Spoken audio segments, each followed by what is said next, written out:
السلام علیکم ورحمۃ اللہ تعالی وبرکاتہ۔ الحمد للہ رب العالمین والعاقبۃ للمتقین والصلاة والسلام علی اشرف الانبیاء والمرسلین، اما بعد فاعوذ باللہ من الشیطان الرجیم، بسم اللہ الرحمن الرحیم۔ قال اللہ تبارک وتعالی فی القرآن المجید، ألم تر أن الفلك تجري في البحر بنعمة الله ليريكم من آياته إن في ذلك لآيات لكل صبار شكور وإذا غشيهم موج كالظلل دعوا الله مخلصين له الدين فلما نجاهم إلى البر فمنهم مقتصد وما يجحد بآياتنا إلا كل ختار كفور يا أيها الناس اتقوا ربكم واخشوا يوما لا يجزي والد عن ولده ولا مولود هو جاز عن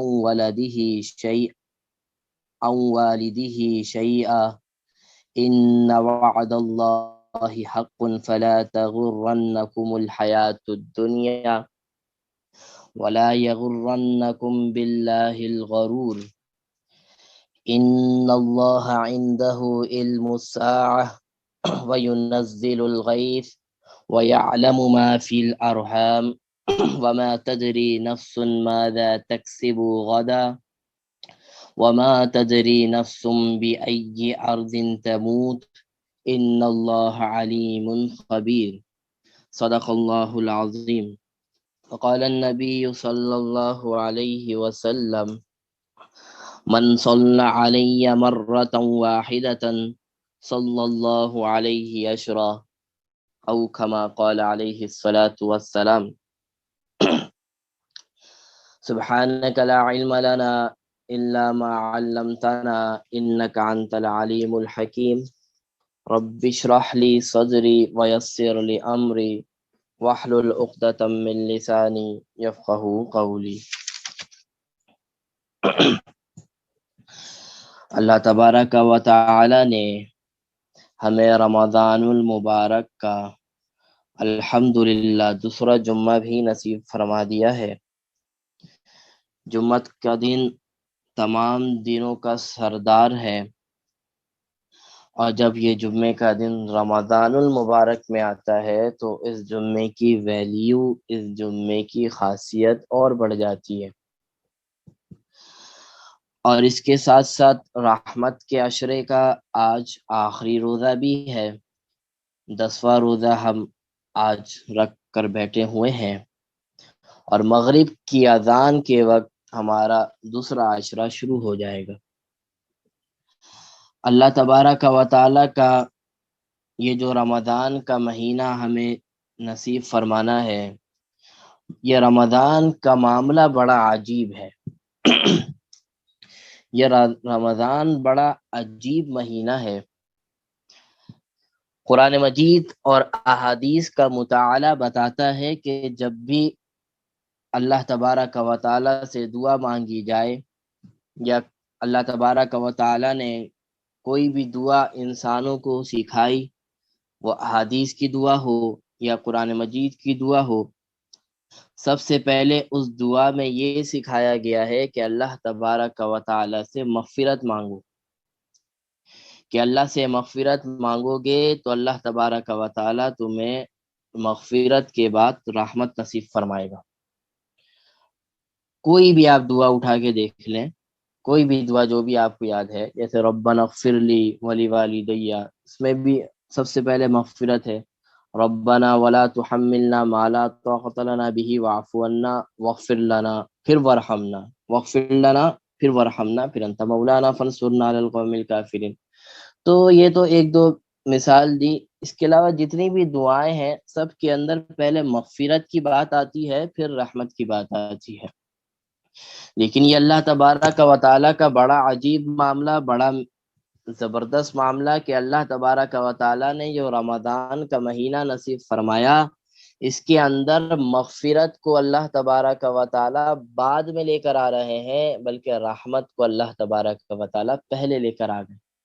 کہ پہلا عشرہ ہونا تو یہ چاہیے تھا کہ مغفرت کا ہوتا، پھر رحمت کا ہوتا، پھر جہنم سے خلاصی کا ہوتا، لیکن ایسا نہیں ہے. پیغمبر فرماتے ہیں کہ پہلا عشرہ رحمت کا ہے، دوسرا عشرہ مغفرت کا ہے، اور تیسرا عشرہ جہنم سے خلاصی کا ہے. تو معلوم ہوا کہ اللہ تبارک و تعالیٰ اپنے بندوں پر خصوصی طور پر رمضان کے مہینے میں رحمتیں نازل کرنا چاہتا ہے کہ رحمتیں لے لو. پہلا عشرہ جو قانون تھا اس سے ہٹ کر معاملہ ہو گیا. قانون تو یہ تھا کہ پہلے معافی مانگو، گناہ ختم ہوں گے تو رحمت ملے گی. اللہ تبارک و تعالیٰ نے اپنا قانون تبدیل کر دیا، اپنا مزاج جو دین کا مزاج تھا، جو اسلام کا مزاج تھا، وہ تبدیل کر دیا. کہا کہ بھائی پہلے رحمت لے لو، جتنی لینی ہے لے لو، پھر اس کے بعد اللہ کے پاس مغفرت کے لیے آ جاؤ. تو رحمت کا دروازہ اللہ تبارک و تعالیٰ نے پہلے کھول دیا کہ رحمت تو تم لو، باقی بعد میں دیکھیں گے مغفرت کس کی کرنی ہے کس کی نہیں کرنی. تو یہ عجیب بڑا معاملہ کہ اللہ تبارک و تعالیٰ کی طرف سے ہے کہ اللہ تبارک و تعالیٰ نے رمضان کا پہلا عشرہ مغفرت کا نہیں رکھا بلکہ رحمت کا رکھا، پھر مغفرت کو پھر جہنم سے خلاصی کو لے کر آئے. تو یہ آخری دن رحمت کے عشرے کا تو خصوصی طور پر توجہ کی ضرورت کرنے کی ہے کہ انسان کے جو بقیہ دن جو گزر گئے، گزشتہ دن کوتاہیوں میں یا نالائکیوں میں اللہ کی عبادتوں سے دور رہ کر تو کوشش کریں کم از کم یہ چند گھڑیاں جو ہیں یہ قیمتی بن جائیں. اور جن کا یہ عشرہ الحمدللہ اچھا گزرا، بہت اچھا گزرا، انہوں نے بہت کوشش کی عبادت کرنے کی، تو یہ جو وقت رہ گیا ہے رحمت کا عشرہ کا، چند گھنٹے رہ گئے ہیں، اس کو بھی خصوصی طور پر قیمتی بنانے کی ضرورت ہے. اور یہ قیمتی کب بنے گا؟ جب ہم اس جو بقیہ وقت ہے خصوصی طور پر فرائض کے ساتھ ساتھ، فرائض تو کرنے ہیں، اس کے ساتھ یہ جو وقت ہے اس کے اندر ہم اللہ کا ذکر کر لیں. اور اس جمعے کے دن سب سے زیادہ بہترین ذکر رسول اللہ صلی اللہ علیہ وسلم کے اوپر درود شریف بھیجنا ہے. تو یہ جو وقت آپ کا رہ گیا ہے رحمت کے عشرے کے چند گھنٹے رہ گئے ہیں، اس کے اندر اپنے پیغمبر کے اوپر درود بھیجیں. اس کے بعد ہم اس کے اوپر احادیث بھی پڑھیں گے، پھر معلوم ہوگا کہ یہ درود شریف کے کیا فضائل ہیں. اچھا، آج جو ہمارے پاس سورۃ اللقمان کی آیت ہے، سورۃ اللقمان کی آیت نمبر 31 تا آخر، یعنی 31 سے 34 تک، یہ آج الحمدللہ سورۃ لقمان ہماری ختم ہو جائے گی، مکمل ہو جائے گی. اچھا، اللہ تبارک و تعالیٰ کی وہ آیات چل رہی ہیں جس میں اللہ تبارک و تعالیٰ اپنے کچھ قدرت کے بارے میں بتلا رہے ہیں کہ جو لوگ دین سے بھٹکے ہوئے ہیں، اللہ کے راستے سے ہٹے ہوئے ہیں، وہ ان قدرتوں کو دیکھیں اور اللہ کی طرف متوجہ ہو جائیں، اور جو باطل مذہب کو اختیار کیے ہوئے ہیں اس کو چھوڑ دیں. آج بھی کچھ اسی طرح کی نشانی بتا رہے ہیں، اور ایک کافر کی ایک عادت بتائی جا رہی ہے یہاں پر بھی. جب کافر جو ہوتا ہے یا مشرک جو ہوتا ہے وہ کیا کرتا ہے، اور وہ عادت ہمارے اندر بھی پائی جاتی ہے. بہت ساری ایسی عادتیں ہیں جو کافروں کے اندر پائی جاتی تھیں، آج وہ عادتیں مسلمانوں کے اندر بھی پائی جاتی ہیں. فرمایا الم تر ان الفلک تجری فی البحر بنعمت اللہ لیریکم من آیاتہ. اللہ تبارک و تعالی ان لوگوں کو کہہ رہے ہیں کہ جو لوگ اللہ پر ایمان نہیں لاتے یا وہ لوگ جو اللہ پر ایمان تو لے کر آ گئے لیکن زندگی وہ وہی گناہوں والی گزار رہے ہیں، زندگی وہی وہ غلط کاموں والی گزار رہے ہیں. اللہ تبارک و تعالیٰ ان دونوں کو فرما رہے ہیں کیا تم نہیں دیکھتے ہو کہ کشتی سمندر میں اللہ کے فضل سے چلتی ہے؟ الم تر ان الفلک تجری فی البحر بنعمت اللہ، کیا تمہیں نہیں معلوم، کیا تم نہیں دیکھتے کہ یہ جو بڑی بڑی کشتیاں اللہ تبارک و تعالیٰ نے بنائی ہے یہ سمندر کے اندر کتنے آرام سے چلتی ہے، کتنے آرام سے ایک انسان اگر سمندر میں چلا جائے تو اس کے لیے اگر سمندر کا بہاؤ زیادہ ہو، سمندر کا پریشر زیادہ ہو تو وہ انسان کو ڈبا کے رکھ دے، انسان کو وہ ختم کر دے، اور جس کو سوئمنگ آتی ہو تو وہ پھر بھی تھوڑا کر لے، لیکن جو عام انسان ہو تو اس کو سمندر کبھی بھی نہیں بخشتا۔ لیکن یہ کشتی اللہ تبارک و تعالیٰ نے ایسی بنائی ہے کہ ایک ہی کشتی کے اندر ہزاروں لوگ سوار ہوتے ہیں اور ایک جگہ سے دوسری جگہ بآسانی چلے جاتے ہیں۔ فرمایا الم تر ان الفلک تجری فی البحر، کیا تمہیں نہیں معلوم، کیا تم نہیں دیکھتے کہ یہ جو سمندروں میں اللہ تبارک و تعالیٰ نے کشتیاں چلائی ہیں بنعمت اللہ، یہ اللہ کے فضل سے چلتی ہیں، اللہ کے حکم سے چلتی ہیں۔ ایک سمندر کے اندر ایک پتھر ڈالو تو وہ پتھر بھی نیچے چلا جائے گا، لیکن بڑی بڑی کشتیاں سمندر کے اندر آرام سے کھڑی رہتی ہے، چل رہی ہوتی ہے۔ یہ اللہ کے سوا کون کرنے والا ہے؟ اللہ کے علاوہ کون کرنے والا ہے؟ فرمایا لیوریکم من آیاتہ، یہ اللہ تبارک و تعالی اپنی کچھ نشانیاں دکھاتے ہیں، کہ اللہ تبارک و تعالیٰ اپنی کچھ لیوریکم من آیاتی ہی، تاکہ اپنی کچھ نشانیاں دکھائیں اس کے ذریعے۔ ان فی ذلک لآیات لکل صبار شکور، بے شک اس کے اندر نشانیاں ہیں کن لوگوں کے لیے؟ ہر صبر کرنے والوں کے لیے اور شکر کرنے والوں کے لیے، کہ یہ جو سمندر کے اندر کشتیوں کا چلنا ہے، یہ اس کے علاوہ پہاڑوں کا، یا اس کے علاوہ آسمان و زمین کا، سورج کا، اس کی یہ جو اللہ تبارک و تعالیٰ کی نشانیاں ہیں، اس کے اندر نشانیاں کن لوگوں کے لیے؟ فرمایا جو لوگ شکر ادا کرتے ہیں اور جو لوگ صبر سے یعنی توحید پر چلتے ہیں اور اس کے بعد صبر سے کام لیتے ہیں، اسی پر جمع رہتے ہیں، ایسے ہی لوگوں کی اللہ تبارک و تعالیٰ فرما رہے ہیں اس کے اندر نشانیاں ہیں۔ اب یہاں سے اللہ تبارک و تعالیٰ ایک عادت بتا رہے ہیں کفاروں کی۔ فرمایا وَإِذَا غَشِيَهُمْ مَوْجٌ كَالظُّلَلِ دَعَوُا اللَّهَ مُخْلِصِينَ لَهُ الدِّينَ، جب یہ کفار کشتیوں میں سوار ہوتے ہیں نا، جب یہ کفار کشتیوں میں بیٹھتے ہیں یا اللہ کو نہ ماننے والے کشتیوں میں جب آ جاتے ہیں اور ایک جگہ سے دوسری جگہ جاتے ہیں، اور جب یہ کشتیاں چل جاتی ہیں اور بیچ کے اندر کبھی ایسا معاملہ ہوتا ہے کہ ہواؤں کا دباؤ کم ہو جاتا ہے یا سمندر کا بہاؤ تیز ہو جاتا ہے، کشتیاں جب ان کی ڈوبنے لگ جاتی ہیں، کشتیاں جب ان کی جھول کھانے لگ جاتی ہے، تو فرمایا کہ یہ لوگ وہاں جب یہ ایسا معاملہ آتا ہے، یعنی جب ان کو اپنی موت نظر آ رہی ہوتی ہے، جب یہ دیکھ لیتے ہیں کہ اب ہم مرنے جانے ہیں، کشتیاں اب ڈوبنے والی ہے، فرمایا دعوا اللہ مخلصین لہ الدین، یہ کیا کرتے ہیں مشرکین، یہ کفار کیا کرتے ہیں؟ اس وقت اللہ کو خالص پکارتے ہیں۔ اس وقت ان کو کوئی بت نظر نہیں آتا، اس وقت ان کو جتنے بھی انہوں نے معبود بنائے ہیں وہاں پر ان کو کوئی خیال نہیں آتا۔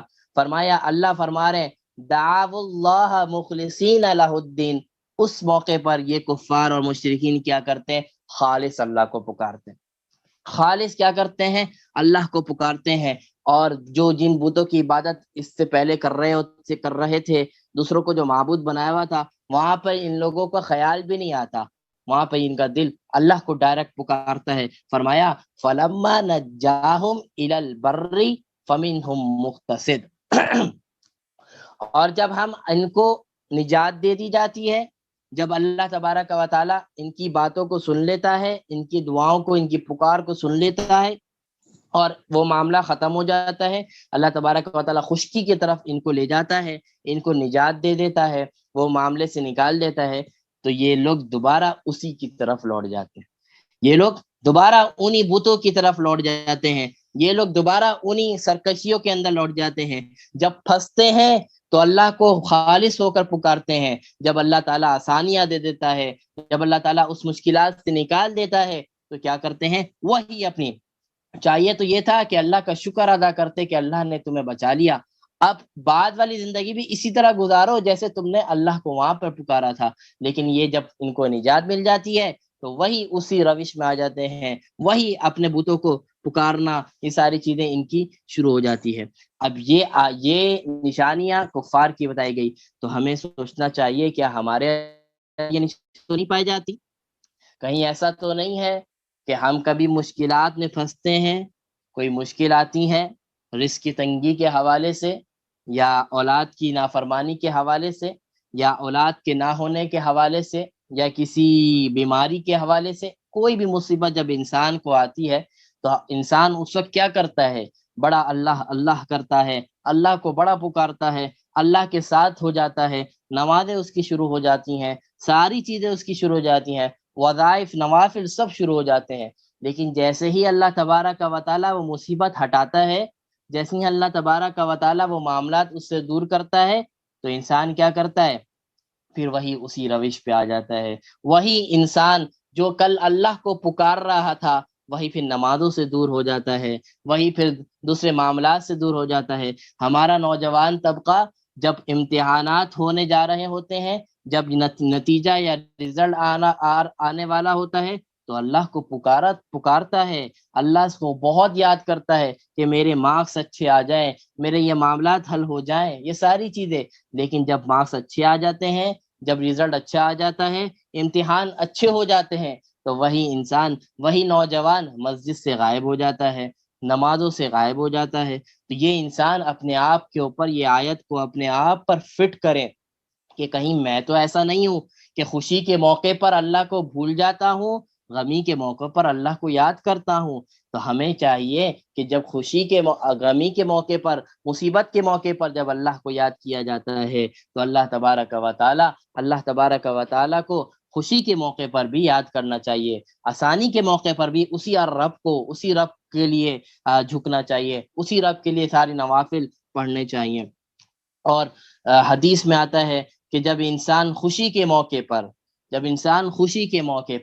آسانیوں کے موقع پر، آسائشوں کے موقع پر جب اللہ کو یاد کیا کرتا ہے، اس وقت بھی اللہ کو جب نہیں بھولتا، جب اس کے اوپر کوئی مصیبت آتی ہے، جب اس کے اوپر کوئی معاملات آتے ہیں، تو فرشتے کہتے ہیں، پھر وہ کہتا ہے جب اللہ کو مصیبت کے موقع پر یاد کرتا ہے، تو فرشتے اس کی آواز کو سنتے ہیں اور کہتے ہیں یہ آواز تو جانی پہچانی ہے، اس کو کیا ہو گیا کہ خوشی کے موقع پر تو یاد کرتا تھا، آج غمی کے موقع پر بھی یاد کر رہا ہے، کیا معاملہ ہو گیا، اس کی آواز تھوڑی بدلی سی لگ رہی ہے۔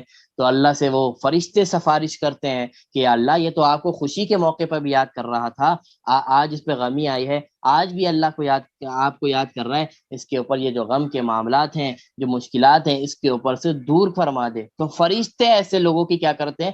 سفارش کرتے ہیں جو خوشی کے موقع پر اللہ کو یاد کرتے ہیں۔ تو فرمایا وما یجحد بآیاتنا الا کل ختار کفور۔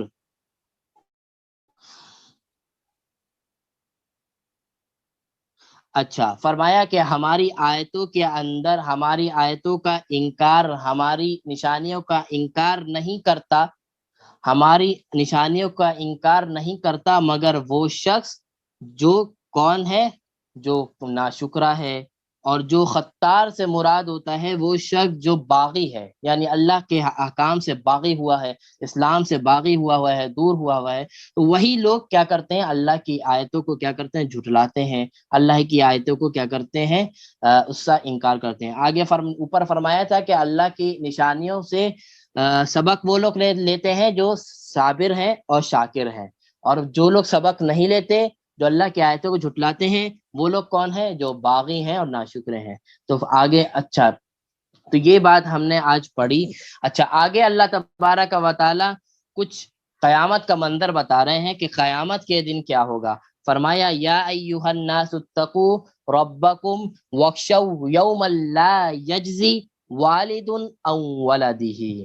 فرمایا اے لوگو، یا ایھا الناس، اے لوگو، اتقوا ربکم، اپنے رب سے ڈرو، اپنے رب سے ڈرو۔ اچھا، یہاں پہ یہ بات سمجھنے کی ضرورت ہے کہ اپنے رب سے ڈرنے کا مطلب یہ ہوتا ہے کہ اللہ کے عذابات سے ڈرو، یعنی برے کاموں کو چھوڑ دو، جس برے کاموں کے اوپر اللہ کی پنشمنٹ ملا کرتی ہے، اللہ کا عذاب ملا کرتا ہے، اس عذاب سے ڈرو اور اپنے گناہوں کو چھوڑ دو۔ فرمایا وَاخْشَوْا يَوْمًا لَا يَجْزِي وَالِدٌ عَنْ وَلَدِهِ، کہ اس دن سے ڈرو۔ یہاں پہ اللہ تبارک و تعالیٰ فرما رہے ہیں کہ اے انسانوں اس دن سے ڈرو جس دن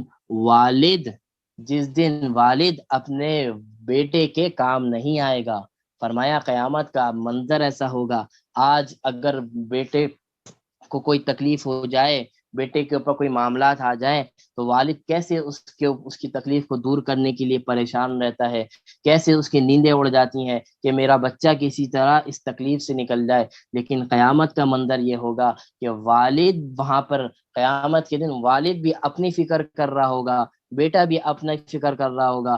اگر بیٹا اگر خدا نخواستہ آگ میں جل رہا ہوگا تو والد یہ نہیں کہہ سکے گا وہاں پر کہ اللہ یہ میرا بیٹا ہے، اس کو چھوڑوا دے، مجھے لے جائے اس کی جگہ پہ، نہیں، وہاں پہ ہر کوئی اپنی فکر کرے گا۔ فرمایا لا یجزی والد عن ولدہ، کہ نہ بدلہ ہوگا، اپنے بیٹے کی طرف سے بدلہ نہ دیا جائے گا، یعنی والد کو ایسا نہیں ہو سکتا کہ بیٹے کا کوئی بدلہ دیا جائے، جس کا جو معاملہ ہوگا اسی کو دیا جائے گا۔ فرمایا ولا مولود ہوا جاز عن ولدہ عن والدہ شیئا، اور اسی طرح بیٹے کا معاملہ الگ ہوگا والد سے، یعنی یہ ایسا ہو نہیں سکتا کہ بیٹا جل رہا ہو اور والد اس کو آ کر بچا لے، نہیں، ایسا قیامت کے دن ایسا نہیں ہوگا۔ یہ بھی نہیں ہو سکتا کہ والد خدا نخواستہ جہنم کی طرف جا رہا ہو اور بیٹا اس کو بچا لے، ایسا نہیں ہو سکتا، ایسا وہاں پر نہیں ہوگا۔ وہاں پہ نفسی نفسی کا معاملہ ہوگا، وہاں پہ انبیاء علیہ الصلاۃ والسلام نفسی نفسی کہہ رہے ہوں گے کہ یا اللہ میری جان، میری جان، میری جان، تو ہماری کیا حیثیت ہے، ہم جیسے لوگوں کی کیا حیثیت ہے۔ انبیاء کی حالت یہ ہوگی کہ وہاں وہ اپنی فکر کر رہے ہوں گے، پیغمبر علیہ السلام پھر جنت کا پھر دروازہ کھولیں گے، پھر اس کے حساب و کتاب کا سفارش کی جائے گی، پھر اس کے بعد وہاں پر حساب و کتاب، وہ ایک پورا مکمل منظر ہے۔ تو فرمایا ایک جھلک بتا دی گئی کہ وہ ایک ایسا دن ہوگا نہ وہاں پہ کسی کا والد بیٹے کے کام آئے گا، نہ بیٹا کسی کے کام آئے گا۔ فرمایا ان وعد اللہ حق فلا تغرنکم الحیات الدنیا، بے شک اللہ تبارک و تعالیٰ کا وعدہ حق ہے، اللہ تبارک و تعالیٰ کا وعدہ سچ ہے۔ فلا تغرنکم الحیات الدنیا، تمہیں یہ دنیا کی زندگی، یہ تمہیں دنیا کا آسائش، یہ تمہیں دنیا کی چمک تمہیں دھوکے میں نہ ڈال دے۔ یہ دنیا کے اندر جو تم چمک دکھ رہے ہو، آج جو بڑے آرام سے گزر رہے ہو، بڑے آرام سے زندگی گزار رہے ہو، جو دل چاہتا ہے کرتے ہو، جو معاملات دیکھتے ہو، جو دیکھنا چاہو دیکھ لیتے ہو، جہاں جانا چاہو چلے جاتے ہو، فرمایا یہ دنیا کی زندگی تمہیں دھوکے میں نہ ڈال دے، یہ مت سمجھ کے بیٹھ جانا کہ یہی زندگی ہے، اس کے بعد کوئی معاملہ نہیں ہے۔ جیسے کفاروں کا عقیدہ تھا کہ یہی زندگی ہے، کر لو مزے، اس کے بعد نہ ہم جب مر جائیں گے تو اس کے بعد چیپٹر کلوز ہو گیا، نہ ہمیں زندہ ہونا ہے دوبارہ، یہ تو کفاروں کا عقیدہ تھا۔ تو فرمایا یہ دنیا کی زندگی تمہیں دھوکے میں نہ ڈال دے، یہ مت سوچ کے بیٹھ جانا کہ یہی زندگی ہے، اس کے بعد تو کوئی معاملہ نہیں ہے، اصل زندگی تو اس کے بعد ہے۔ فرمایا وَلَا يَغُرَّنَّكُمْ بِاللَّهِ الْغَرُورُ، اسی طرح یہ دنیا بھی تمہیں دھوکے میں نہ ڈال دے، اور ایسا نہ ہو کہ کوئی انسان، کوئی شیطان بھی تمہیں اللہ کے بارے میں کسی دھوکے کا شکار نہ کر دے، یعنی کوئی ایسے دوست مت بنانا، ایسے معاملات نہیں رکھنا کہ وہ تمہیں اللہ کے بارے میں کسی دھوکے کا شکار ہو جاؤ، اس کے ذریعے اللہ کے بارے میں کسی دھوکے کا شکار ہو جاؤ، یعنی دین سے ہٹ جاؤ اور دنیا کے ہی اندر لگ جاؤ۔ تو فرمایا نہ دنیا تمہیں دھوکے میں نہ ڈالے، یا اسی طرح نہ شیطان یا شیطان نما دوست یا شیطان نما لوگ تمہیں دھوکے میں نہ ڈال دے اللہ کے بارے میں۔ اچھا، یہاں سے جو آخری ایک آیت ہے ان اللہ عندہ علم الساعہ، اس کے اندر اللہ تبارک و تعالیٰ اپنی 5 چیزیں ایسی بتا رہے ہیں جس کے بارے میں حضرت جبریل علیہ السلام نے آپ علیہ السلام سے پوچھا تھا کہ اے اللہ کے نبی مجھے یہ بتائیں کہ قیامت کب آئے گی۔ یہ مسلم شریف کی حدیث ہے کہ حضرت جبریل علیہ السلام نے آپ علیہ السلام سے سوال کیا تھا کہ آپ مجھے بتائیں کہ یہ قیامت کب آئے گی۔ آپ علیہ السلام نے اس موقع پر فرمایا تھا کہ یہ تم ایسی بات پوچھ رہے ہو، یہ بات تم ایسی پوچھ رہے ہو کہ نہ اس کا علم مجھے ہے نہ تمہیں ہے، یعنی اے جبریل یہ بات تم بھی نہیں جانتے یہ بات میں بھی نہیں جانتا. یہ اللہ کے رازوں میں سے ایک راز ہے کہ قیامت کب آئے گی.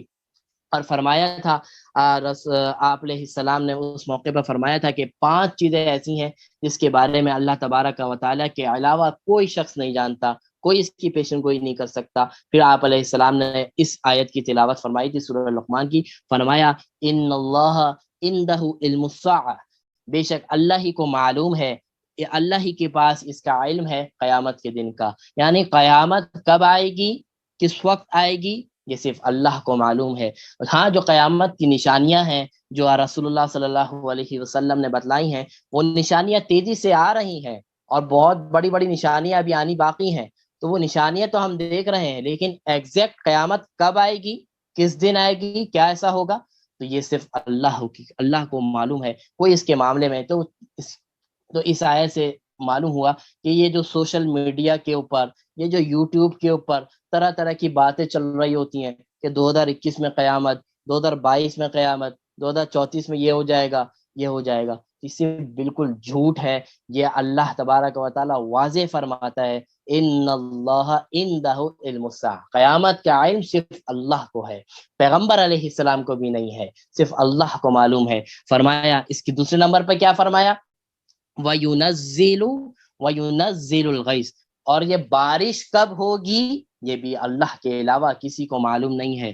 تو یہ جو ہم پیشن گوئیاں ہو جاتی ہے, فورکاسٹ کیا جاتا ہے بارشوں کے معاملے میں کہ بارش ہوگی, تو بعض اوقات آپ نے بھی دیکھا ہوگا, ہم بھی دیکھتے ہیں کہ انہوں نے پیشن گوئی تو پوری کی کہ آج بارش ہوگی, اللہ کا ایسا کرنا ہوتا ہے کہ بارش نہیں ہوتی. اور کراچی والوں کے ساتھ یہ بہت ہوتا ہے کہ کہہ رہے ہیں کہ بھائی بارش ہوگی اور بارش نہیں ہوتی. تو یہ بات, یہ صرف قیاس رائیاں لگا سکتے ہیں, اپنے ٹیکنالوجی کا یوز کر صرف اپنا ذہن قیاس لگا سکتے ہیں, قیاس رائیاں کر سکتے ہیں, پیشن گوئی سے بھی کر سکتے ہیں, لیکن یہ حتمی کوئی نہیں بتا سکتا. وَيُنَزِّلُ الْغَيْثَ کے بارش کی, اور غیثہ فرمایا کہ موسلا دھار بارش کب ہوگی. اگر یہ پیشن گوئی کرتے بھی ہیں تو یہ موسلا دھار بارش کی نہیں کرتے, بس بارشوں کی کرتے ہیں. تو فرمایا کہ بارش موسلا دھار کب برسے گی یہ اللہ کے علاوہ بھی کسی کو معلوم نہیں. فرمایا تیسری چیز کیا چیز ہے جو کسی اور کو نہیں معلوم اللہ کے علاوہ, فرمایا وَيَعْلَمُ مَا فِي الْأَرْحَامِ, اللہ ہی جانتا ہے کہ ماؤں کے پیٹوں کے اندر کیا ہے, کہ ماں کے رحم کے اندر کیا ہے, یہ بھی اللہ کو نہیں معلوم, اللہ کے علاوہ کسی کو نہیں معلوم. اب یہاں پر ایک سوال ہوتا ہے, یہ آیت 1400 سال پہلے نازل ہوئی, وَيَعْلَمُ مَا فِي الْأَرْحَامِ, کہ اللہ ہی کو معلوم ہے کہ ماؤں کے پیٹوں میں, ماؤں کے رحم میں کیا ہے, بچہ ہے یا بچی ہے, یا اولاد ہے یا نہیں ہے, زندہ ہے یا مردہ ہے, یہ صرف اللہ کو ہی معلوم ہے. اب یہاں پر ایک سوال پیدا ہو سکتا ہے کہ یہ جو آج بڑی بڑی مشینری بن گئی, یہ جو الٹرا ساؤنڈ آ گیا, یہ جو ایکس رے آ گئے, اس کے ذریعے تو معلوم ہو جاتا ہے کہ انسان, عورت کے پیٹ میں لڑکا ہے یا لڑکی ہے, اس سے تو معلوم ہو جاتا ہے. تو اللہ تبارک و تعالی بڑا رحم رحیم ہے, بڑا غفور رحیم ہے, بڑا بصیر ہے, بڑا باریک بین ہے. اللہ تبارک و تعالی کو معلوم تھا کہ یہ آئندہ آنے والے وقتوں میں ایسی مشینری بھی تیار ہوگی جو یہ بتا دے گی کہ ماں کے پیٹ میں کیا ہے. تو اللہ تبارک و تعالی نے اس آیت میں فرمایا وَيَعْلَمُ مَا فِي الْأَرْحَامِ, من فی الارحام نے فرمایا. جو عربی جاننے والے ہیں وہ اس بات کو خصوصی طور پر سمجھتے ہیں کہ ماں اس چیز پر بولا جاتا ہے جس کا وجود نہ ہوا ہو, جس کا جسم نہ بنا ہوا ہو, اس کے لیے, یعنی جس کے اندر عقل نہ ہو, جو یعنی جس کے اندر آنکھ ہو, یعنی جو انسان نہ ہو, جو بچہ نہ ہو, اس کے لیے کبھی بھی ماں نہیں بولا جاتا. ماں ہمیشہ اس کے لیے بولا جاتا ہے کوئی چیز ہو جس کے اندر عقل نہ ہو, جس کے اندر روح نہ ہو, جس کے اندر روح نہ ہو, اس کو اس کے لیے استعمال ہوتا ہے ماں. اور جس کے اندر روح داخل ہو جائے اس کے لیے عربی زبان کے اندر من استعمال ہوتا ہے.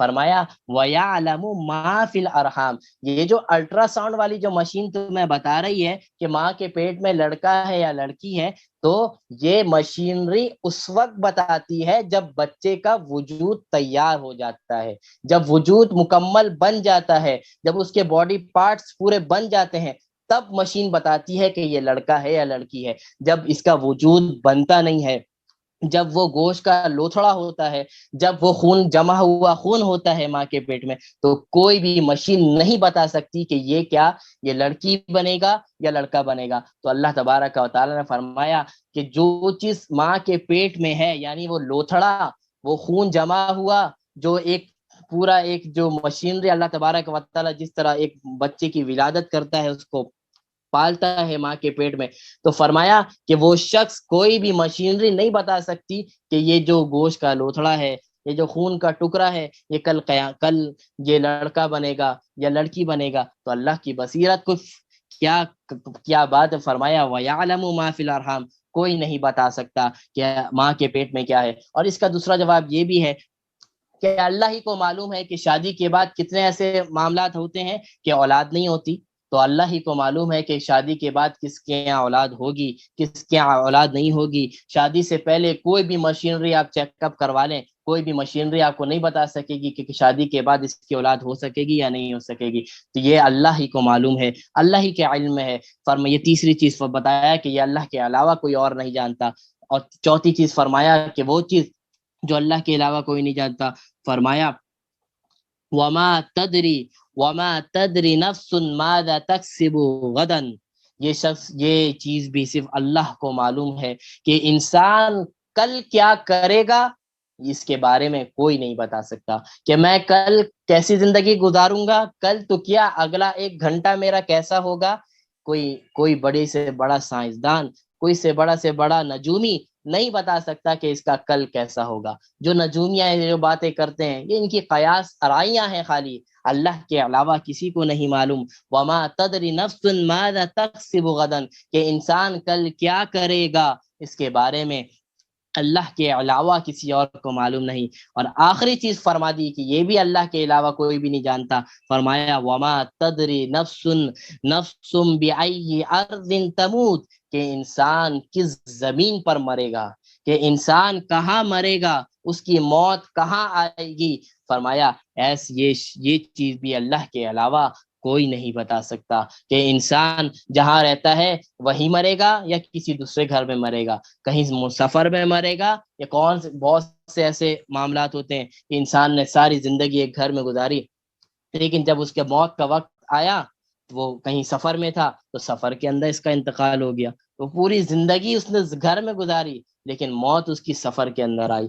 یا اسی طرح اور بھی بہت سی ایسی مثالیں ہیں کہ انسان رہتا کہیں اور ہے، مرتا کہیں اور ہے۔ تو فرمایا کہ یہ شخص، اس کے بارے میں بھی کوئی نہیں بتا سکتا کہ انسان کی موت کہاں آئے گی۔ آگے فرمایا ان اللہ علیم خبیر، بے شک اللہ تبارک و تعالی بہت زیادہ جاننے والا اور بہت ہی زیادہ باخبر ہے۔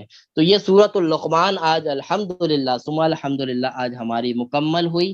اس کے اندر جو پہلو، جو مضامین آپ حضرات کے، آپ خواتین کے سامنے آئے ہیں، اس کے اوپر خصوصی توجہ کی ضرورت کرنے کی ضرورت ہے۔ اور اس کے اندر جو سیکھنے کی جو نصائح تھے حضرت لقمان علیہ السلام کے علاوہ، اور بھی بہت ساری چیزیں جو معاشرے کے اندر جن چیزوں کی ضرورت ہے، جو بگاڑ آیا ہوا ہے، وہ باتیں اس کے اندر بتائیں۔ جو رسم و رواج کے، جب انسانوں کو کہا جاتا ہے کہ اللہ کو مانو، تو وہ کہتے ہیں تو ہم تو اس پر چلیں گے جس پر ہمارے آباء و اجداد چلے۔ انسان ان چیزوں سے نکلے اور اسی طرح یہ اللہ کی قدرتوں کو دیکھے اور اللہ کی اتباع میں لگ جائے، اللہ کی عبادت میں لگ جائے، سارے باطل عقائد کو چھوڑ دے۔ تو یہ سورۃ اللقمان آج الحمدللہ ہماری مکمل ہوئی۔ کل سے انشاءاللہ ہم سورۃ اللقمان کے ساتھ ہمارے جو دوسری سورت تھی سورۃ الحجرات کو الحمدللہ کل سے ہم شروع کریں گے۔ اچھا، آج جو ہمارے پاس احادیث ہے، جمعۃ المبارک کا دن ہے، تو آج احادیث ہماری درود شریف سے متعلق ہے کہ حضرت ابو ہریرہ عن ابی ہریرہ رضی اللہ تعالی عنہ قال قال رسول اللہ صلی اللہ علیہ وسلم من صلی علی مرۃ واحدۃ صلی اللہ علیہ عشرہ۔ یہ مسلم شریف کی روایت ہے کہ حضرت ابو ہریرہ رضی اللہ تعالی عنہ سے روایت ہے کہ رسول اللہ صلی اللہ علیہ وسلم نے فرمایا من صلی علی مرۃ واحدہ، جو شخص رسول اللہ صلی اللہ علیہ وسلم کے اوپر ایک مرتبہ درود شریف بھیجے گا، جو شخص اللہ تبارک و تعالیٰ کے نبی پیغمبر علیہ السلام پر ایک مرتبہ درود شریف بھیجے گا، فرمایا صلی اللہ علیہ وسلم، اللہ تبارک و تعالیٰ اس شخص کے اوپر 10 مرتبہ رحمتیں بھیجیں گے۔ تو کتنی بڑی احادیث ہے کہ ایک مرتبہ پیغمبر پر درود بھیجیں اور 10 رحمت اللہ کی طرف سے لے لیں۔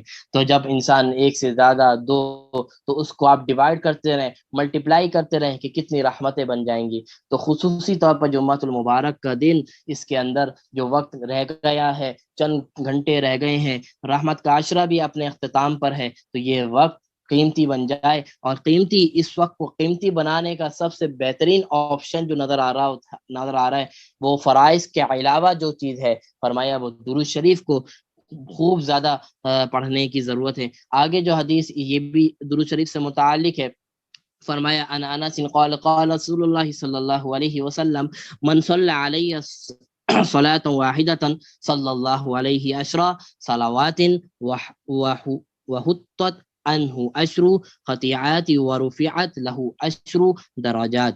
یہ سنن نسائی کی روایت ہے کہ پہلا مضمون تو وہی والا ہے کہ حضرت انس رضی اللہ تعالیٰ عنہ سے روایت ہے کہ رسول اللہ صلی اللہ علیہ وسلم نے فرمایا کہ جو شخص پیغمبر علیہ السلام پر، رسول اللہ صلی اللہ علیہ وسلم پر ایک مرتبہ درود شریف بھیجے گا، اللہ تبارک و تعالیٰ اس پر 10 رحمتیں بھیجیں گے۔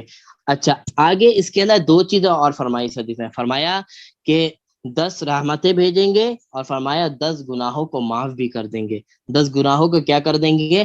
معاف بھی کر دیں گے، اور فرمایا 10 گنا اس کے درجات کو بلند بھی کر دیں گے، یعنی 10 درجے بلند بھی کر دیے جائیں گے۔ اور یہاں پہ گناہوں سے مراد آپ کو بار بتلا چکا ہوں کہ یہ جو اعمال کے ذریعے جو گناہ کے مٹنے کی روایات آتی ہیں، ان سے صغائر گناہ مراد ہوتے ہیں، چھوٹے گناہ مراد ہوتے ہیں، بڑے گناہ مراد نہیں ہوتے۔ بڑے گناہ سچے دل سے توبہ جب تک نہیں کریں گے تب تک بڑے گناہ معاف نہیں ہوں گے۔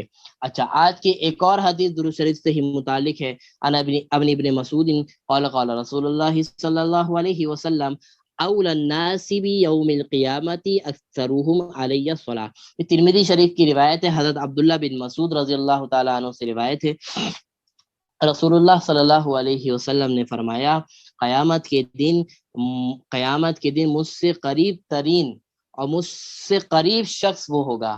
قیامت کے دن سب سے زیادہ میرے قریب کون سا شخص ہوگا، کون سا امتی ہوگا؟ فرمایا جو مجھ پر زیادہ سے زیادہ درود بھیجتا ہوں۔ پیغمبر فرما رہے ہیں کہ قیامت کے دن، جس دن ابھی آیت کے اندر ابھی ہم نے پڑھا کہ وہ ایسا دن ہوگا کہ نہ باپ بیٹے کے کام آئے گا، نہ بیٹا باپ کے کام آئے گا، فرمایا اس دن اگر کوئی شخص چاہتا ہے کہ وہ میرے قریب رہے، کیونکہ اللہ کے نبی کی سفارش سے ہی سارے کام ہوں گے، وہاں پر اللہ اجازت دے گا پیغمبر کو بھی، سفارش سے ہی سارے کام معاملات آگے چلیں گے۔ تو پیغمبر فرما رہے ہیں اگر چاہتے ہو کہ اس دن میرے قریب رہو، میرے قریب رہو، تو فرمایا میرے اوپر کثرت سے درود بھیجا کرو۔ جب میرے اوپر تم کثرت سے درود بھیجو گے تو قیامت کے دن جو اتنا ہولناکی والا دن ہوگا، اس دن مجھ سے قریب تر ہوگے۔ تو یہ آج جو ہم نے 3 احادیث درود شریف سے متعلق پڑھی ہیں، تو اس پر عمل کیجئے، اور یہ وقت جو بن رہ گیا ہے اس کو ہم درود شریف کے اندر گزارنے کی پوری سی پوری کوشش کریں، اور صلی اللہ علیہ وسلم درود شریف ہے، کم از کم اس کو پڑھنے کی کم از کم 1000 مرتبہ، 500 مرتبہ، جتنی اللہ کو تو آپ کو توفیق ہو رہی ہے اس توفیق کے مطابق اس درود شریف کو پڑھنا ہے۔ اچھا، نماز سے متعلق جو ہماری باتیں چل رہی تھیں کہ ثنا کا ترجمہ ہمارا ہو گیا تھا، اور ہاتھ باندھنے کا طریقہ میں نے آپ کو مردوں کا اور عورتوں کا دونوں کا بتلایا تھا۔ اب جو ہے تعوذ، ثنا پڑھنے کے بعد ہم تعوذ پڑھیں گے، اعوذ باللہ من الشیطان الرجیم، بسم اللہ الرحمن الرحیم۔ میں پناہ مانگتا ہوں اللہ کے نام سے، میں پناہ مانگتا ہوں شیطان اور مردود سے۔ بسم اللہ الرحمن الرحیم، میں شروع کرتا ہوں اللہ کے نام سے جو نہایت رحم اور مہربانی کرنے والا ہے۔ اس کے بعد ہم سورۃ الفاتحہ پڑھیں گے۔ سورۃ الفاتحہ کا مکمل ترجمہ تفسیر بیان ہو چکا ہے۔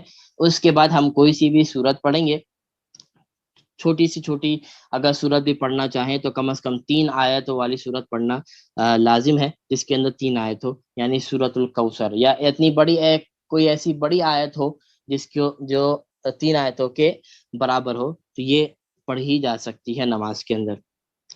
سورت پڑھنے کے بعد ہاتھ باندھنے کا طریقہ بتایا تھا۔ قیام کے اندر ہمیں کیا کرنا ہے، ہماری نظر کہاں ہوگی؟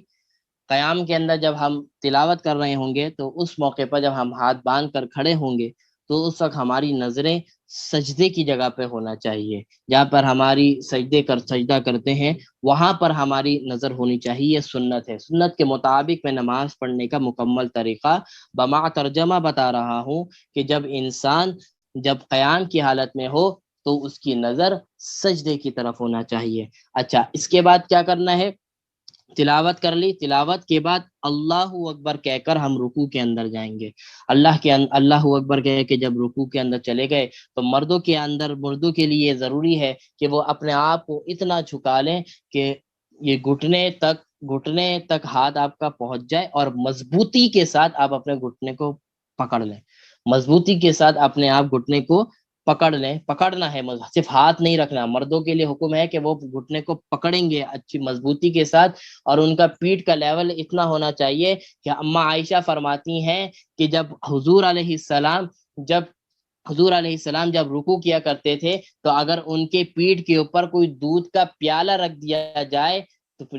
دیا جاتا تو وہ دودھ کا پیالہ ہلتا نہیں، وہ دودھ کے پیالے میں سے دودھ باہر نہیں گرتا. تو فرمایا کہ آپ علیہ السلام کی پیٹھ اتنی سیدھی ہوتی تھی کہ اس کے اوپر کوئی چیز رکھ دیا جاتی تو وہ لڑکھڑاتی نہیں، وہ گرتی نہیں. تو مردوں کے لیے حکم یہ ہے کہ آپ نے پیٹھ کو بالکل سیدھا حتی الامکان کوشش کرنا چاہیے کہ سر اور کمر کا لیول بالکل برابر ہو. ایسا نہ ہو کہ سر نیچے جا رہا ہو اور پیٹھ اوپر ہو، یا اسی طرح پیٹھ نیچے ہو اور سر اوپر ہو. تو یہ چیزیں سنت کے مطابق نہیں ہے. سنت کے مطابق رکوع یہ ہے کہ مضبوطی کے ساتھ مرد حضرات اپنے گھٹنے کو مضبوطی سے پکڑیں گے، اور کمر اور سر کا لیول بالکل برابر ہونا چاہیے. اور جتنا حتی الامکان جتنی آپ کی ہمت ہے، کوشش ہے، اتنا آپ نے رکوع کے اندر اپنے آپ کو، اپنی باڈی کو جھکانا چاہیے.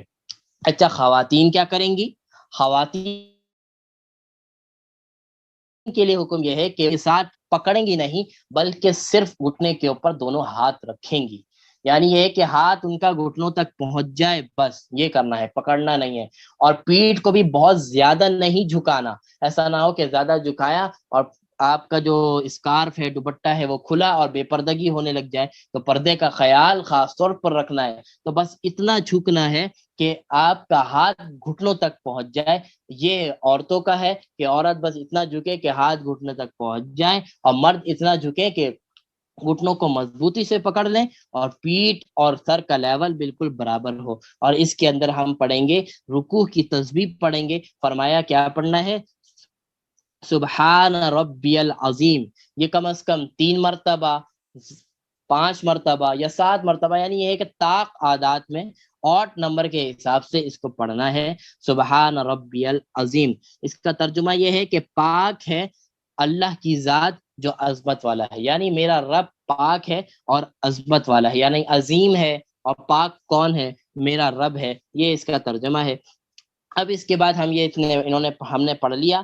اب ہم کیا کہیں گے؟ سمی اللہ لمن حمیدہ کہہ کر ہم کھڑے ہو جائیں گے، اور اس کے بعد ربنا لک الحمد کہیں گے. ٹھیک ہے، سمی اللہ لمن حمیدہ کہہ کے کھڑے ہو جائیں گے اور ربنا لک الحمد پڑھیں گے. اچھا، سمی اللہ لمن حمیدہ کا کیا ترجمہ ہے؟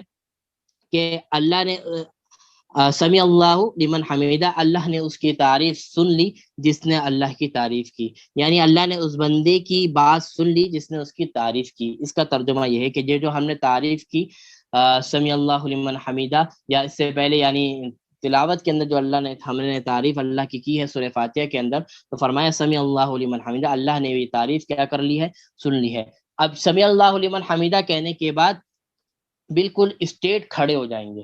بالکل کیا ہو جائیں گے؟ مرد اور عورت دونوں بالکل اسٹیٹ کھڑے ہو جائیں گے. اور اتنا دیر تک کم از کم کھڑا ہونا ضروری ہے کہ انسان کی باڈی بالکل اسی جگہ پر آ جائے. ہم کیا کرتے ہیں کہ ہم رکوع سے ہلکا سا اٹھتے ہیں، پورا اٹھتے بھی نہیں ہیں اور سجدے میں چلے جاتے ہیں. یہ بالکل غلط ہے. یہ بالکل غلط ہے، سنت کے خلاف بھی ہے.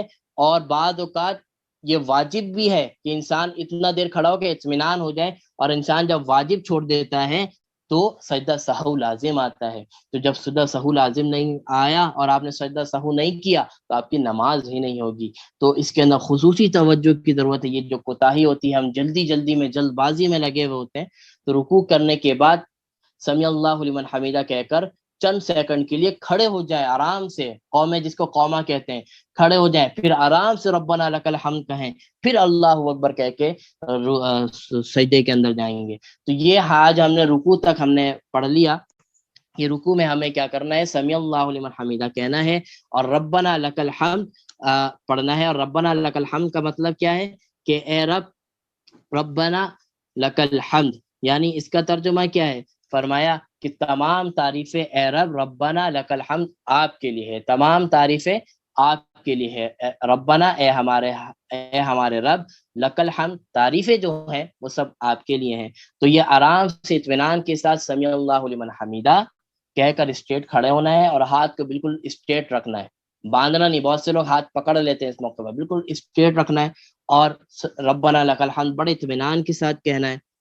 پھر اس کے بعد ہمیں سجدے میں جانا ہے، اور رکوع کی تسبیح بھی سبحان ربی العظیم بڑے اطمینان کے ساتھ، یعنی سبحان ربی العظیم پتہ بھی نہیں چلا ہم نے کیا پڑھا، آرام سے سبحان ربی العظیم، سبحان رب بھلے 3 مرتبہ کہیں لیکن صحیح سے کہیں، سبحان ربی العظیم، سبحان ربی العظیم، سبحان ربی العظیم۔ جب ہم اس طرح نمازیں پڑھیں گے تو نمازیں پڑھنے میں مزہ آئے گا، نمازوں کے اندر خشوع خضوع آئے گا۔ آج ہماری نمازوں میں مزہ کیوں نہیں ہے؟ وجہ یہ ہے کہ ہم نماز کو صرف ایک گزارا سمجھتے ہیں کہ بس ایک فرض ہے، کسی طرح پورا کر لو، فارمیلٹی ہے، اس کو بس پورا کرنا ہے کسی طرح۔ تو وہ مرغے کی طرح 2 سجدے ٹھک ٹھک کر کے کرتے ہیں اور اس کے بعد ہم ایسے سمجھتے ہیں ہم نے بڑی نماز پڑھ لی۔ تو نماز کو بڑے اطمینان کے ساتھ پڑھنا چاہیے۔ تو اس کے اندر ایک جملہ جو بہت مشہور بھی ہے کہ اگر کوئی چاہتا ہے کہ نماز سے اس کو سکون حاصل ہو تو وہ نماز سکون سے پڑھا کرے۔ اگر کوئی کسی کو سکون سے نماز پڑھ کے سکون حاصل نہیں ہو رہا، دراصل وہ ہے کہ نماز وہ سکون سے نہیں پڑھ رہا۔ تو نماز بالکل اطمینان اور سکون کے ساتھ پڑھنا چاہیے۔ تو یہ ہم نے رکوع تک آج پڑھا ہے، کل اس کے بعد سجدے سے آگے ہم بڑھیں گے۔ اچھا، آج جو روزے کے جو مسائل تھے وہ الحمدللہ مکمل ہو گئے، اور آج جو بیات ہے وہ کفارے اور فدیہ سے متعلق ہے۔ کفارہ اس شرط پر آتا ہے جب انسان روزہ جو ہے جان بوجھ کر توڑ دے، یعنی روزہ رکھے اور روزہ رکھنے کے بعد جان بوجھ کر اس روزے کو توڑ دے، یعنی وہ انسان بالغ بھی ہو، یعنی بچہ نہ ہو، بچہ ہو پھر روزہ توڑ دے تو اس کے پاس کفارہ قضا نہیں ہے۔ لیکن وہ شخص جو بالغ ہے، جو بڑا ہے، بڑا آدمی ہے، اور وہ اس نے روزہ رکھا اور بلا مجبوری کے، بلا کوئی بیماری، بلا کوئی عذر، کوئی مسئلہ نہیں ہے، اس نے جان بوجھ کے روزے کو توڑ دیا، وہ کسی بھی صورت میں انسان روزے کو توڑ سکتا ہے روزہ۔ تو جان بوجھ کر اگر کوئی شخص روزہ توڑ دے تو اس کے اوپر قضا بھی لازم آتی ہے اور کفارہ بھی لازم آتا ہے، یعنی اس کا جو روزہ توڑا ہے اس کا فائن دینا پڑے گا۔ اللہ تبارک و تعالیٰ نے اس کے اوپر جرمانہ لگایا ہے، فائن لگایا ہے کہ فائن، تم نے روزہ رکھا، تم نے توڑا ہے نا جان بوجھ کر، کوئی مجبوری ہو، بیماری آ گئی، کوئی ایسا مسئلہ ہو گیا ہو تو تب تو شریعت نے اجازت دی ہے کہ روزے کو کھول دیا جائے، روزہ توڑ دیا جائے، پھر اس کے بعد کفارہ نہیں آتا، صرف قضا ہے۔ لیکن اگر کوئی مجبوری نہیں ہے، کوئی مسئلہ نہیں ہے اور جان بوجھ کے روزہ توڑ دے تو ایسے شخص کے پاس کفارہ لازم آتا ہے۔ اور کفارہ 3 چیزیں ہیں، کفارہ 3 چیزیں ہیں۔ ایک چیز تو یہ ہے کہ غلام کو آزاد کرنا، کہ اس ایک روزے کے بدلے ایک غلام کو آزاد کیا جائے۔ اب غلاموں کا سسٹم تو اب ہے نہیں، وہ تو پرانے دوروں میں تھا، تو غلام والا چیز تو نکل جائے گا۔ اب ہمارے پاس 2 آپشن بچتے ہیں کفارہ سے متعلق۔ وہ پہلے چیز کیا ہے کہ پہلے نمبر پر کفارہ کیا ہے؟ 60 روزے رکھنا، ایک روزے کے بدلے 60 نہیں کہہ رہا، 60 روزے رکھنا۔ اور دوسری شرط کیا؟ اسی کے اندر 60 روزے، اور یہ 60 روزے لگاتار ہونے چاہیے، یہ 60 روزے لگاتار ہوں۔ اگر بیچ میں آپ نے روزہ رکھا کفارے کے اور بیچ میں کسی وجہ سے روزہ چھوٹ گیا ایک دن کا، اب دوبارہ سے نئی سرے سے شروع کرنا پڑے گا۔ جو پچھلے روزے ہم نے رکھ لیے وہ اب کاؤنٹ نہیں ہوں گے، دوبارہ سے اب روزے رکھنے پڑیں گے۔ تو 60 روزے ایک روزے کا کفارہ ہے، اور اس کے علاوہ ایک روزہ اور الگ سے رکھنا جو قضا ہے، یعنی 61 روزے، 61 روزہ رکھنا ایک روزے کا کفارہ ہے۔ اور یہ پہلے نمبر پہ جو صحت مند ہے، جو روزہ رکھ سکتے ہیں 60 روزہ، تو اس کے لیے ان کے لیے یہی ہے کہ وہ 60 روزہ کیا کریں؟ رکھیں گے ایک روزے کے بدلے کفارے کے۔ البتہ جو خواتین ہیں ان کے ساتھ جو ہر مہینے کے جو مسائل لگے ہوئے ہیں، وہ جو ایام ہے، اگر وہ ایام بیچ میں آ جاتے ہیں اور اس کے اندر کوئی ڈیلے 1 2 3 4 5 دن ڈیلے ہو جاتی ہے تو وہ چھوٹ ہے، اب وہ 4 دن 5 دن نکال کر اب اگلے دن سے وہ اپنے روزے کو کاؤنٹ کریں گے کفارے کے حوالے سے. لیکن اس کے علاوہ کوئی اور، اس کے اندر صرف چھوٹ ہے بس، اس کے علاوہ کوئی اور چھوٹ نہیں ہے کہ 60 روزے آپ نے مکمل رکھنے ہوں گے ایک روزے کے کفارے کے بدلے. اور اگر روزے رکھنے کی طاقت نہیں ہے، آپ اتنے بوڑھے ہو گئے ہیں یا آپ کمزور ہیں، آپ روزہ نہیں رکھ سکیں گے، تو پھر شریعت نے دوسرا آپشن کیا دیا، ایک روزے کے بدلے کفارے کے اندر 60 مسکینوں کو کھانا کھلایا جائے صبح شام.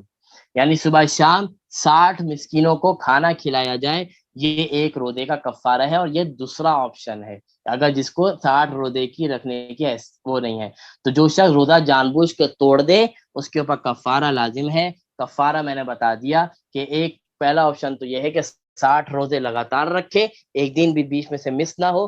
اور اگر روزے رکھنے کی طاقت نہیں ہے تو 60 مسکینوں کو صبح شام کھانا کھلائے، یا صبح شام کے کھانے کے حساب سے پیسے اس کو دے دے. تو یہ روزے کا کفارہ ہے. اور اگر کوئی شخص جان بوجھ کے روزہ نہیں توڑتا یا بلا مجبوری کے کوئی مریض ہے، کوئی ایسا مسائل آ گئے، تو اس وقت اگر روزہ توڑ رہا ہے تو اس کے اوپر صرف ایک روزہ رکھنا ہوگا، جو قضا ہے وہ بعد میں رمضان کے علاوہ بعد میں قضا کرنی پڑے گی. اب جو ہے دوسرا فدیہ. فدیہ اس کو کہتے ہیں، فدیہ نماز کا بھی ہوتا ہے اور روزے کا بھی ہوتا ہے. روزے کا فدیہ انسان زندگی میں دے سکتا ہے، لیکن نماز کا فدیہ انسان اپنی زندگی میں نہیں دے سکتا. یعنی نماز کا فدیہ اس کے مرنے کے بعد دیا جائے گا، اور روزے کا فدیہ اس کی زندگی میں دیا جا سکتا ہے. یعنی کوئی شخص اتنا بوڑھا ہو گیا ہے، یعنی اتنا کمزور ہو گیا ہے، بوڑھا ہو گیا ہے کہ اب اس نظر آ رہا ہے کہ اب وہ روزے نہیں رکھ سکے گا. یعنی اتنا بوڑھا ہو گیا کہ روزے نہیں رکھ سکے گا، اور اس کو امید بھی نہیں ہے کہ کل میری طبیعت ٹھیک ہو جائے گی کہ میں اس کے روزے قضا کر لوں گا. تو ایسے شخص کے اوپر شریعت نے آسانی دی ہے کہ وہ فدیہ دے دے. اور فدیہ کیا ہے کہ ایک روزے کے بدلے ایک صدقۃ الفطر کسی مسکین اور فقیر کو دے دیا جائے. اور آج کے دور میں ایک صدقۃ الفطر 140 روپے، یعنی ایک روزے کے بدلے 140 روپے کسی فقیر کو، کسی مسکین کو. اور اس کے اندر بھی ڈھونڈنا ضروری ہے کہ وہ فقیر مستحق ہو. آج کل ہر کوئی مانگنے والا، یہ تو ایک نیا بزنس چل گیا مانگنے کا. تو خوب ریسرچ کر کے دیا جائے کہ کوئی فقیر ہو، اس کو ضرورت ہو، ایسے شخص کو ایک روزے کے بدلے 140 روپے دیے جائیں گے. یہ فدیہ اس شخص میں جب انسان بوڑھا ہو جائے اور اس کو امید نہیں ہے کہ میں دوبارہ روزے رکھ سکوں گا، تو ایسے شخص کا فدیہ دیا جا سکتا ہے. شریعت نے آسانی دی ہے، یہ کر دیا جائے کہ اس روزے، یعنی روزے معاف نہیں ہے کسی صورت، اس کے ذریعے آپ کو فدیے کے ذریعے اس کو وہ فرض آپ کو اتارنا پڑے گا. اور اس کے اندر ایک شرط یہ بھی رکھنا ہے کہ ہم نے روزہ بوڑھے ہو گئے تھے اور ہم نے فدیہ دے دیا، میرے بچے نے دے دیا، جب والدین بوڑھے ہو گئے تو بچے نے ان کا فدیہ دے دیا، اور اللہ کا کرنا ایسا ہوا، اللہ کی قدرت ایسی ہوئی کہ وہ صحت مند ہو گئے، بعد میں رمضان کے بعد صحت مند ہو گئے، ان کو طاقت آ گئی کہ وہ روزے کی قضا کر سکتے ہیں. تو اب شریعت نے کہا ہے کہ جتنے روزے آپ نے چھوڑے ہیں ان روزوں کی آپ قضا کریں. اور جو فدیہ آپ نے روزے کے بدلے دے دیا، اب وہ فدیہ جو ہے وہ آپ کا صدقات نافلہ بن جائے گا، وہ نفل صدقہ بن جائے گا، اس کا ثواب آپ کو ملے گا. لیکن اب آپ کو یہ نہیں ہے کہ آپ نے جو فدیہ دے دیا وہ روزے ختم ہو گئے، اب وہ آپ کو روزے رکھنے پڑیں گے اگر آپ کو صحت مل گئی. تو یہ چیز اس کے اندر ضروری سمجھنے کی ضرورت ہے. اسی طرح جو نماز کا فدیہ ہے، نماز کا فدیہ بھی سیم یہی ہے، لیکن نماز کے فدیے کے اندر یہ ضروری ہے کہ نماز کا فدیہ موت کے بعد دیا جائے گا. زندگی کے اندر نماز کسی حالت میں معاف نہیں ہے. جب تک انسان کو اشارے پر بھی نماز پڑھنے کی قدرت ہے کہ وہ انسان اشارے پر بھی نماز پڑھ سکتا ہے، تو اس وقت تک شریعت نے نماز کو معاف نہیں کیا. تو زندگی کے اندر نماز کا فدیہ دینے کی اجازت نہیں ہے. اگر وہ شخص مر گیا، انتقال ہو گیا، اب پھر اس کی نمازوں کا حساب لگایا جائے گا کہ کتنی اس نے نمازیں چھوڑی ہیں. بیماری کے حالت میں یا بیماری کے علاوہ بھی مستیوں میں جو نمازیں اس نے چھوڑ دی ہیں، ان نمازوں کا حساب لگا کر اپنے اندازے سے پھر اس نمازوں کے بدلے کسی مسکین اور فقیر کو اس کے بدلے فدیہ دیا جائے گا. اور فدیہ وہی ہے کہ ایک نماز کے بدلے 140 روپے، اس 2022-2021 کے حساب سے بتا رہا ہوں کہ 140 روپے ہر نماز کا فدیہ دیا جائے گا. اور نماز کے اندر وتر کی نماز بھی شمار کی جائے گی. یعنی 5 نماز، ایک دن کی 5 نماز تو ہو گئی، اور وطر بھی اس کے اندر شامل کیا جائے گا، تو ایک دن کی 6 نمازیں بن جائیں گی۔ 6 نماز کے حساب سے ایک نماز کے بدلے 140 روپے کسی مسکین اور فقیر کو دیا جائے گا۔ اور جو شخص اپنے ضعیف العمر میں پہنچ گیا اور جب اس کا انتقال کا قریب آ رہا ہے، تو اس کو یہ وصیت بھی کرنی چاہیے کہ میرے اندر اس میں جو نماز قضا رہ گئی ہیں، اپنے وصیت لکھ کے جانی چاہیے کہ بچے میرے جو مال جو بھی چھوڑا اس کے اندر سے فدیہ دے، اس کے اندر سے میری نمازوں کی جو فدیہ ہے اس کو اتارے، کیونکہ یہ آخرت کا معاملہ ہے، یہ اس کے بعد کا معاملہ ہے۔ اور جب کسی باپ نے کسی ماں نے یہ فدیہ یہ وصیت کر دی، تو بچے کے اوپر لازم ہے کہ وہ ان وصیت پر عمل کرے، اور 1/3 مال کے اندر اس کی وصیت جاری ہوگی، 2/3 مال اس کا پورا سا میں تقسیم ہوگا، 1/3 مال کے اندر اس کی وصیت جو بھی ہے وہ اس کے اندر کری جائے گی۔ اور اگر وصیت نہیں کرتا کوئی شخص کوئی اس بارے میں، تو بچے کے اوپر لازم نہیں ہے کہ وہ اس کا فدیہ اتارے، ہاں اگر وہ کر دیں گے تو بچے کی طرف سے احسان ہوگا۔ تو آج کی کلاس ہم یہیں پہ اختتام کرتے ہیں۔ اللہ تبارک و تعالیٰ سے دعا ہے اللہ تبارک و تعالیٰ جو پڑھا جو سنا ہے اس پر عمل کرنے کی توفیق نصیب فرما دے۔ الحمدللہ رب العالمین والعاقبۃ للمتقین۔ اللهم صل على محمد وعلى آل محمد كما صليت على إبراهيم وعلى آل إبراهيم إنك حميد مجيد۔ اللهم بارك على محمد وعلى آل محمد كما باركت على إبراهيم وعلى آل إبراهيم إنك حميد مجيد۔ اللهم ربنا آتنا في الدنيا حسنة وفي الآخرة حسنة وقنا عذاب النار۔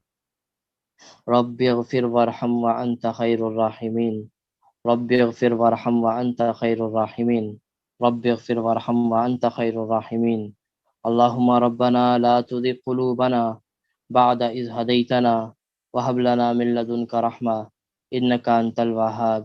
یا رحیم یا کریم، یا رمضان المبارک کا مہینہ آپ نے ہمیں نصیب فرمایا، ہم اس قابل تو نہ تھے کہ یہ مبارک مہینہ پائیں، یا اللہ یہ رمضان کا مہینہ آپ نے ہمیں دیا، یا اللہ اس رمضان کے مہینے کی جو برکات ہیں جو رحمتیں ہیں یا اللہ وہ ہم پر نازل فرما دے، یا اللہ مجھ پر نازل فرما دے، میرے رشتہ داروں پر نازل فرما دے، یا اللہ میرے اساتذہ پر، میرے والدین پر، یا اللہ ہم سب پر نازل فرما دے، ہمارے والدین پر نازل فرما دے، ہمارے دوست و احباب پر نازل فرما دے، ہمارے متعلقین، ہمارے دوست و احباب، ہمارے رشتہ داروں اور ہمارے خاندانوں میں سے جو اس دنیا سے رخصت ہو گئے، جو پچھلے رمضان ہمارے ساتھ تھے، اس رمضان نہیں ہے، یا اس کے علاوہ بھی جو ہمارے خاندانوں میں سے، ہمارے دوسرے خاندانوں میں سے، یا جو خواتین جو مرد حضرات جو سن رہے ہیں ان کے خاندانوں میں سے، ان کے جاننے والوں میں سے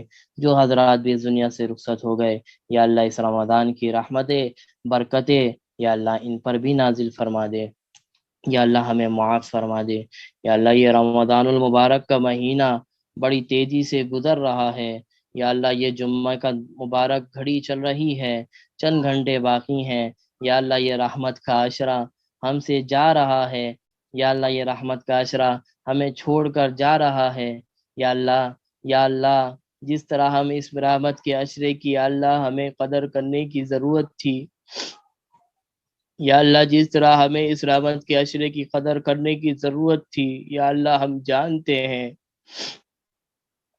یا اللہ ہم مانتے ہیں، یا اللہ ہم اقراری مجرم ہیں، یا اللہ ہم باغی نہیں ہیں، یا اللہ ہم وہ نہیں ہیں جو اپنے آپ کو یہ کہیں کہ یا اللہ ہم باغی ہو گئے، یا اللہ ہم مانتے ہیں، یا اللہ ہم تجھ سے معافی مانگتے ہیں، یا اللہ جس طرح ہمیں رمضان کے اس رحمت کے عشرے کی قدر کرنے کی ضرورت تھی، وہ قدر ہم سے نہیں ہو سکی، یا اللہ ہم نے جان بوجھ کر قدر نہیں کی، یا اللہ ہم چاہتے تو ہم اس کو اپنے لیے قیمتی بنا سکتے تھے، یا اللہ ہم نے نہیں بنایا، یا اللہ معاف فرما دے، یا اللہ معاف فرما دے، یا اللہ ہم بڑے کمزور ہیں، یا اللہ ہم بڑے کمزور ہیں، ہمارے ساتھ دوسرے عذر لگے ہوئے ہیں، ہمیں دوسروں چیزوں میں زیادہ ہم آگے بڑھ جاتے ہیں، عبادتوں کی طرف ہمیں بڑھنے میں بڑے مسائل آتے ہیں، یا اللہ ہمیں معاف فرما دے،